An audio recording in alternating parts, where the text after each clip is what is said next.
বুড়ি, ও বুড়ি, একটু দরজাটা খোলো না, খুব দরকার, একটু খোলো না বুড়ি দরজাটা। কে রে?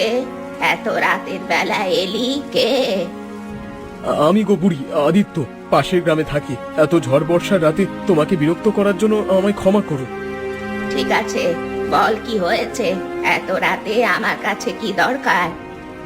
আমার সাথে একটু তোমাকে যেতে হবে বুড়ি, খুব দরকার, না গেলে হবে না। তুমি না করো না বলে আমি খুব আশা নিয়ে এসেছি।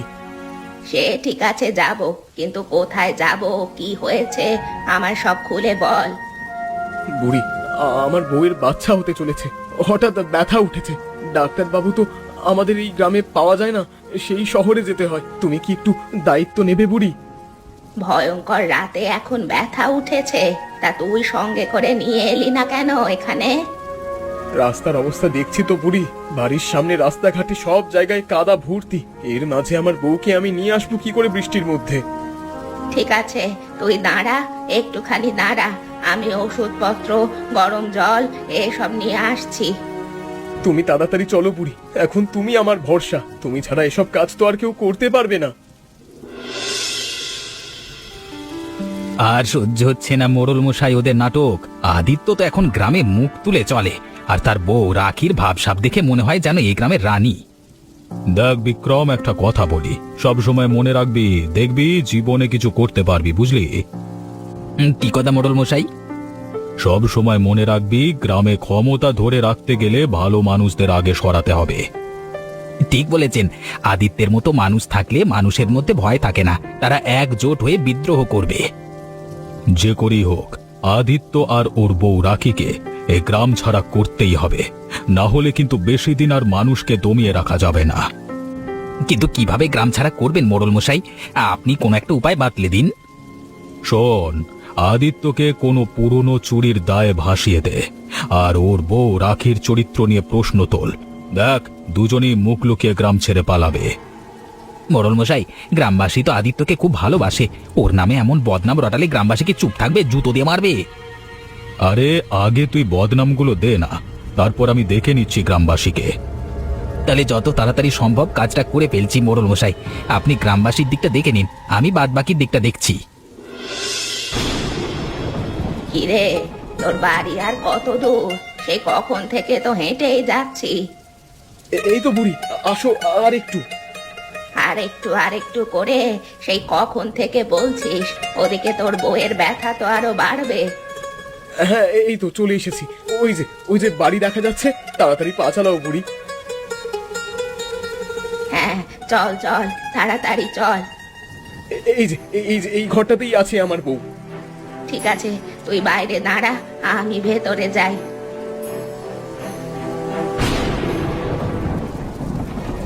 কি হয়েছে আমার বুড়ি? ছেলে না মেয়ে? মেয়ে হয়েছে রে, একদম তোর বউও রাখির মতো দেখতে হয়েছে। বুড়ি, রাখি এখন কেমন আছে? যাবো একটু দেখতে, ঘুমাচ্ছে নাকি?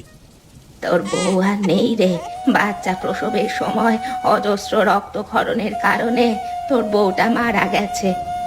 কি? না, এটা এটা হতে পারে না, এটা কখনোই হতে পারে না।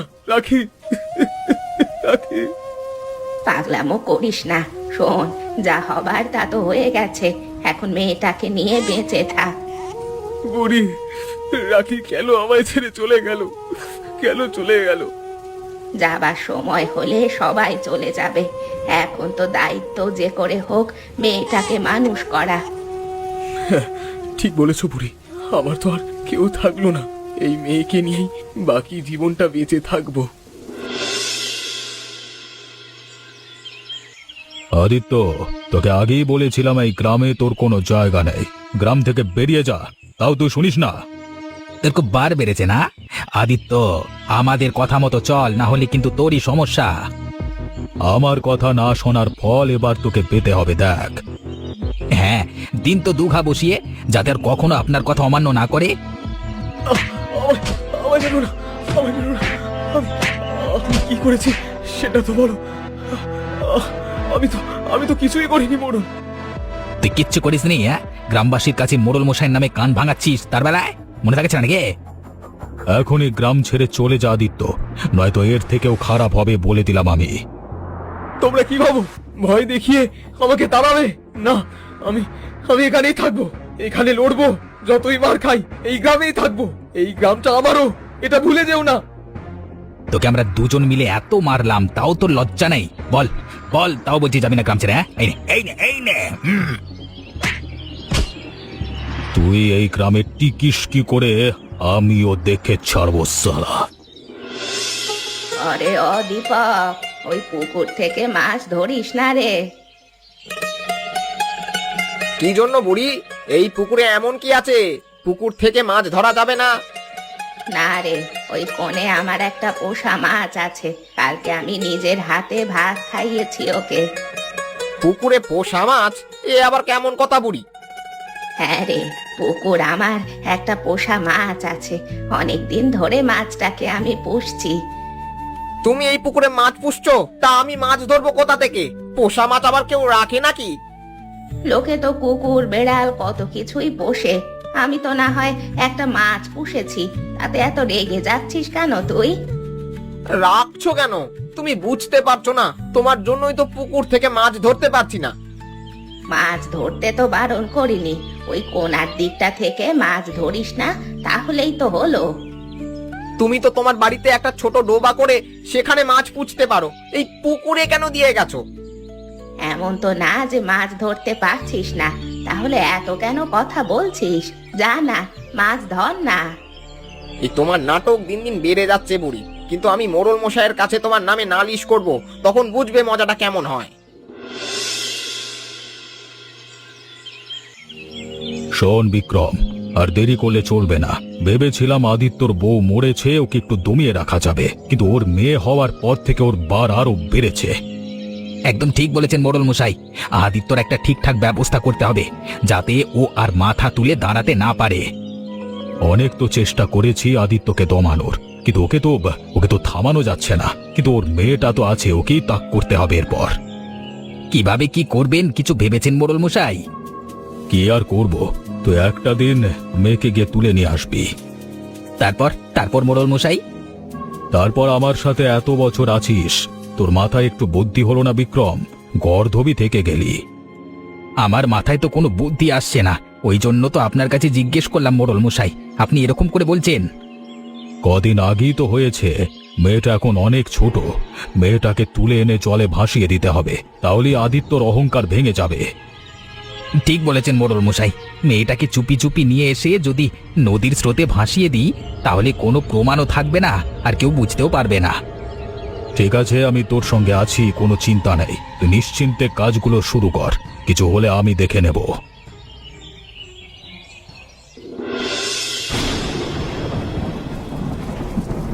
কিরে, এই তো তোকে আগের দিনে গ্রাম ছেড়ে চলে যেতে বললাম, সেটা শুনিসনি, উল্টে আরো বার বেড়েছে, তাই না? তোমরা যে হারে সাধারণ মানুষের উপর অত্যাচার করো, আমি সেটারই প্রতিবাদ করছি। আমি তো ভুল কিছু করিনি। বামন হয়ে চাঁদ ধরতে যাচ্ছে, তোর সাহস তো কম না আদিত্য? তুই জানিস তোর কি হাল করতে পারি আমরা? কি করবি তুই? তুই এই গ্রামের মোড়ল মশাইয়ের চেলা বলে সবসময় তোদের অন্যায়ের কাজকে প্রশ্রয় দিতে পারবো না। তবে রে মূর্খ, মুখে মুখে তর্ক। মেয়েটাকে তল নিয়ে চল আমাদের সাথে। এই এই আমার মেয়েটাকে কোথায়, কেন কেন নিয়ে যাচ্ছিস? এই বিক্রম, ছাড় বলছি, ছাড় ছাড়। তোর মেয়েকে নিয়ে যাব যখন বলেছি, তখন তোর মেয়েকে নিয়ে যাবই। তুই যদি বাধা দিতে আসিস, তবে তোর কিন্তু একটা হাড়ও আস্ত থাকবে না, বলে দিলাম। আর পারছি না, আর পারছি না। আমার মেয়েটাকে নিয়ে যাস না বিক্রম, আমার মেয়েটাকে নিয়ে যাস না, নিয়ে যাস না। এই তোরা তাড়াতাড়ি চল, মেয়েটাকে পুকুরের জলে ভাসিয়ে দিতে হবে।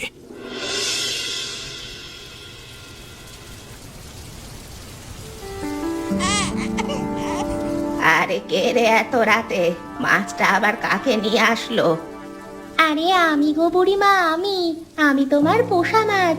এত অবাক হচ্ছ কেন? আমি তো এত রাতে এখানে এসেছি পুকুরে কতটা জল আছে সেটা দেখতে, তা পোষা মাছ তুমি এখন এখানে? তোমার কাছে ওটা কি? আমার কাছে একটা বাচ্চা মেয়ে আছে, যাকে আমি ভাসিয়ে নিয়ে এসেছি তাল পাতার ভেলায় করে।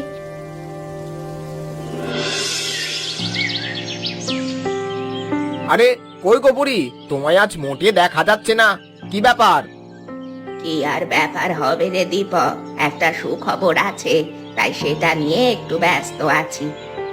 এ কি বুড়ি, তোমার বাড়ি কেউ এসেছে নাকি? তোমার হাতে ওই বাচ্চাটা কার? না রে দীপক, কালকে রাতে পুকুরের জল কতটা আছে সেটা দেখার জন্য গেছিলাম। দেখি আমার পোষা মাছটা ওই তাল পাতার ভেলায় করে মেয়েটাকে ভাসিয়ে নিয়ে আসছে আমার দিকে। হ্যাঁ, সেই তোমার পোষা মাছের আবার গপ্প করছো? গাঁদা খুঁড়ি গপ্প? কি দেখতে, কি দেখেছো ভগবানই জানি। আরে না রে দীপক, আমি ঠিকই দেখেছি, ওই মাছটাই মেয়েটাকে জলে ভাসিয়ে নিয়ে এসেছে। এটা কি তাহলে সত্যি সম্ভব? আমি তো ভেবেছিলাম সবকিছুই বুঝরু কি, মাছও তাহলে পোষ মানা যায়। আরে হ্যাঁ হ্যাঁ, যে কোনো প্রাণীকেই ভালোবেসে পোষ মানালে পোষ মানবেই। এই মেয়েটাকে নিয়ে তাহলে কি করবে, কিছু ভাবলে বুড়ি? কি আর করব, আমি মেয়েটাকে বড় করব, মানুষ করব। তুমি পারবে বুড়ি একা মেয়েটাকে মানুষ করতে? ওরে হ্যাঁ হ্যাঁ, আমি পারবো না তো তোরা পারবি নাকি? ওরে আমি ঠিক মানুষ করে দেব, ও সব নিয়ে তোরা তো ভাবতে হবে না। তোমার পোষা মাছটার প্রশংসা করতেই হবে তাহলে। এই মাছটার জন্যই আজ বাচ্চাটার প্রাণ বেঁচে গেল। কার পোষা মাছ সেটা দেখতে হবে না? মোড়ল মশাই, আপনি কিছু একটা করুন। আমার মেয়েটাকে যে আমি এখন যে কি করব কিছুই বুঝতে পারছি না। কে নিল, কোথায় নিয়ে গেল সেটা আমি কি করে জানবো? আদিত্য, তুমি কি তাদের চেহারা দেখেছো? না মোড়ল মশাই, কারো মুখ দেখিনি, সবার মুখ কাপড় বাঁধা ছিল। আমি কারোর ব্যক্তিগত ব্যাপারে জড়াতে চাই না আদিত্য, তুমি অন্য কোনো ব্যবস্থা করো। এ কি বলছেন মোড়ল মশাই? আপনি এই গ্রামের মোড়ল, আপনার কথায় সবাই চলে, আর আপনি বলছেন কিছু করতে পারবেন না? দেখো আদিত্য, আমি এখন কারোর ব্যক্তিগত ঝামেলায় জড়াতে চাই না। আর তাছাড়া এখনকার সময়ে যে বেশি নাক গলাতে চায় তারই সমস্যা হয়ে যায়। আমি তাহলে কোথায় যাব মোড়ল মশাই? ওই জল জ্যান্ত মেয়েটাকে ওরা নিয়ে গেল, কোথায় নিয়ে গেছে, কি করছে কিছুই তো জানি না। আমার তোমার কথাটা শুনে খুবই খারাপ লাগছে, কিন্তু আমার কিচ্ছু করবার নেই। আপনি আমার উপর হিংসে করে এরকম কথা বলছেন মোড়ল মশাই। আপনার আমার ওপর রাগ, কিন্তু আমার মেয়ের ওপর তো নয়। তাহলে একটু সাহায্য করুন। বললাম তো আমি আর কিছু করতে পারবো না। আর একবার যদি কানের কাছে ঘ্যানোর ঘ্যানোর করিস তাহলে ঘাড় ধাক্কা দিয়ে বের করে দেব, বলে দিলাম। আমার খারাপ সময় আপনি আমার সাথে এভাবে প্রতিশোধ নেবেন সেটা আমি বুঝতে পারিনি। এনে পূজা, তোর জন্য আজকে তোর প্রিয় চিংড়ি মাছ নিয়ে এসেছি। সত্যি বাবু, তুমি আমার জন্য চিংড়ি মাছ নিয়ে এসেছো?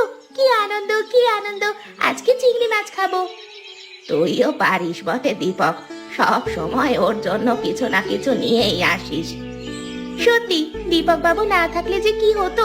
আমার সব স্বপ্ন পূরণ করে দীপক কাকু। তুমি কত ভালো গো। দীপক, পূজার প্রতি তোর এই ভালোবাসা দেখে মনটা আমার ভরে যায় রে। দেখে মনে হয় পূজা যেন তো তোর নিজের মেয়ে।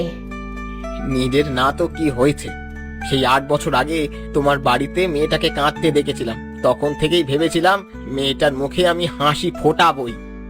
তুমি এলেই আমার খুব আনন্দ হয় গো দীপক কাকু। তুমি থাকলেই মনে হয় কোনো না কোনো নিজের মানুষের সাথে আছি। সময় কত তাড়াতাড়ি পার হয়ে যায় দেখেছিস দীপক? সেই ছোট্ট মেয়েটা আজ কত পাকা পাকা কথা বলছে। তুমি আমাদের জন্য কত ভাবো দীপক কাকু। আমি তোদের নিয়ে ভাবি বলেই বাঁচি। যাই হোক বুড়ি, তুমি চিংড়ি মাছগুলো ভালো করে রান্না করো তো। এই তো আজকে জমিয়ে চিংড়ি মাছের মালাইকারি খাওয়া হবে। একদম ঠিক বলেছিস পূজা মা, জমিয়ে ভুড়ি বোঝ হবে। তাড়াতাড়ি চলো, দেখবে আমাদের ওই পোষা মাছটা কেমন করছে। কেন রে, কি হয়েছে মাছটার? জানি না, কিন্তু কেমন যেন একটা করছে। তুমি তাড়াতাড়ি চলো ঠাকুমা। হ্যাঁ চল তো দেখি কি হয়েছে। ওই দেখো ঠাকুমা, মাছটা কেমন করছে। এ কি, মাছটা যে খাবি খাচ্ছে।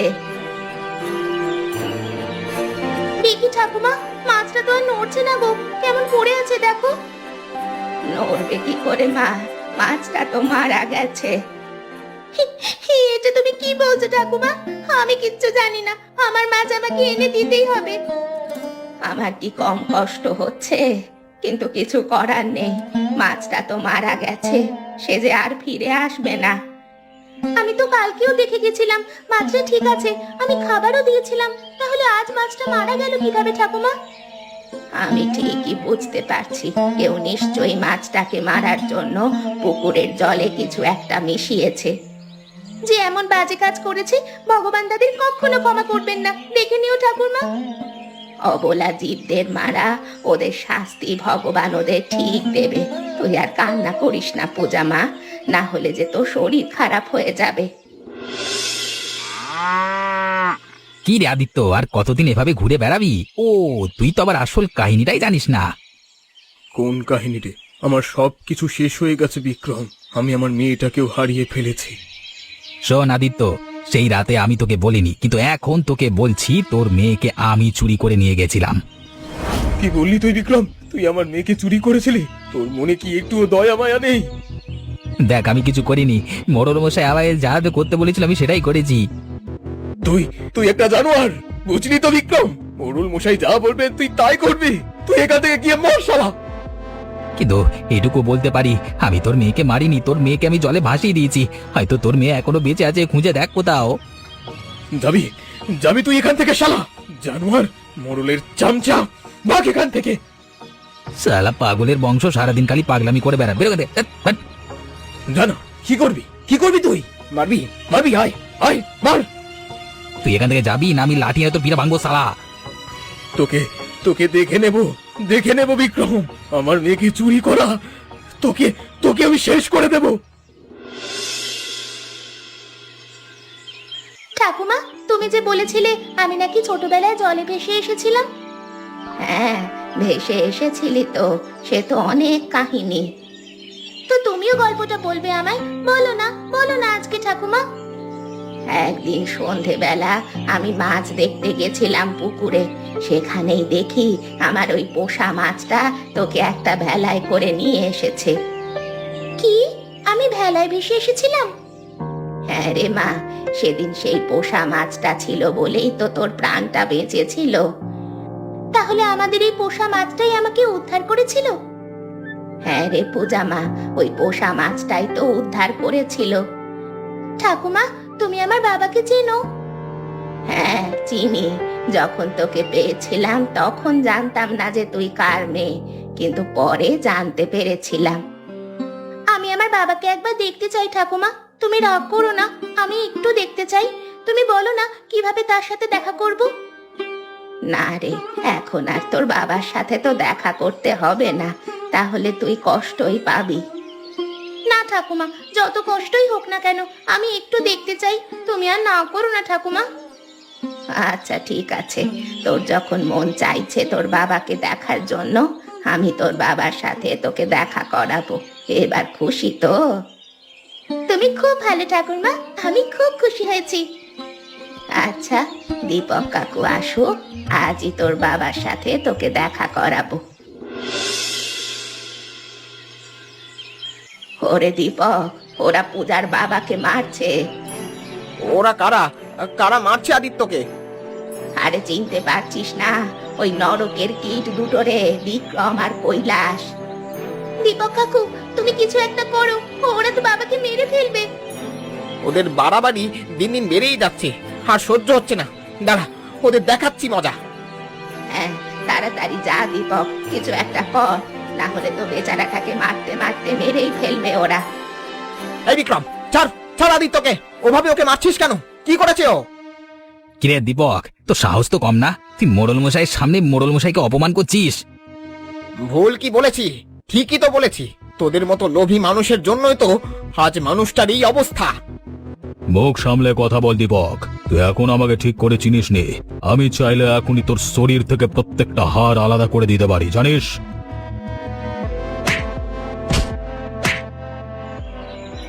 এই দেখ আদিত্য, এটাই তো সেই হারিয়ে যাওয়া মেয়ে। মা, মা আমার, তুই কোথায় ছিলি এতদিন? তোকে কোথায় কোথায় খুঁজেছি। ওই ওই বাজে লোকগুলো তোকে চুরি করে নিয়ে গেছিল। আমি সবকিছু জানি বাবা, আর তোমায় কষ্ট পেতে হবে না, এবার থেকে আমরা একসাথেই থাকবো। তুই সত্যি বলছিস মা আমার? চল আদিত্য আমাদের সাথে, আমরা সবাই বুড়ির কাছে একসাথে থাকবো।